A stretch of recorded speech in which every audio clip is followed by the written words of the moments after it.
Class inter physics national book condition unit number 19 electric potential and capacitor के short response question को solve करते हैं। तो सबसे पहला शॉर्ट रिस्पांस क्वेश्चन है, what is the relation between the electrical potential and electrical energy. तो electrical energy का रिलेशन क्या है। यहाँ answer electrical potential energy is equal to q multiply voltage.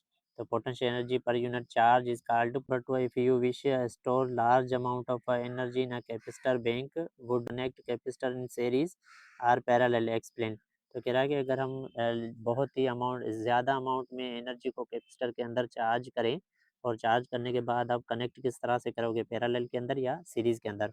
तो हम क्या करेंगे कि पैरेलल के अंदर कनेक्ट करेंगे in parallel because total capacitance increase allowing the more charge and energy storage. Charge और एनर्जी स्टोर करने की गुंजाइश और भी बढ़ जाती है। ये वाट आर द यूनिट, यहाँ पे हमें यूनिट बताना है। सबसे पहले पूछ रहा है कि इलेक्ट्रिकल पोटेंशियल डिफरेंस का, उसके बाद हमें बताना है इलेक्ट्रिकल पोटेंशियल एनर्जी का, उसके बाद जो है पार्ट सी के अंदर कैपेसिटेंस का। ठीक है, तो इलेक्ट्रिकल पोटेंशियल के लिए यूनिट होता है वोल्ट, जबकि जो इलेक्ट्रिकल पोटेंशियल एनर्जी के लिए होता है जॉल और कैपेसिटेंस के लिए होता है farad.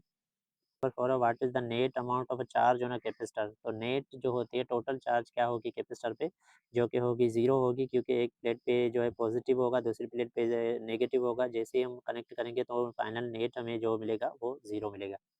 5 right some application of a capacitor in real life. तो रियल लाइफ के अंदर जो कैपेसिटर की सम एप्लीकेशन हमें बतानी है। तो सबसे पहला है कि एनर्जी स्टोर यूपीएस के अंदर जो होता है स्लैश, ठीक है, टर्निंग सर्किट होता है, फिल्टर होता है, पावर फैक्टर होता है, करेक्शन मोटर के अंदर, ये सारी सर्किट जो होते हैं डिजिटल, उनके अंदर कैपेसिटर हम इस्तेमाल करते हैं। 6 है, would you place the plate of a parallel plate capacitor closer together और further apart to increase their capacitance.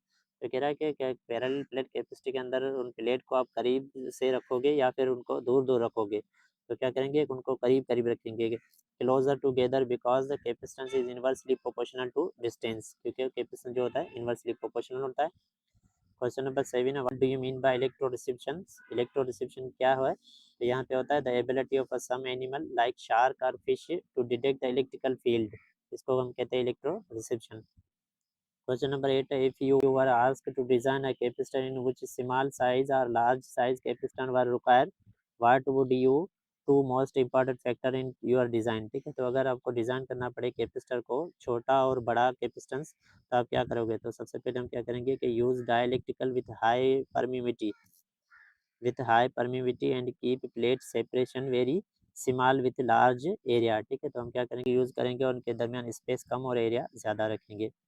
Number 9, if a capacitor is fully charged and then left for the discharge, how much time charge will be left on the plate if capacitor after the time equal to the if one time constant। ठीक है, तो one time constant रखेंगे तो कितना discharge होगा या charge हो discharge होगा। तो ये होगा तकरीबन से ये होगा अबाउट 37% ऑफ इनिशियल वैल्यू। ठीक है, इनिशियल वैल्यू के मुकाबले में 37% या फिर 0.37 होगा।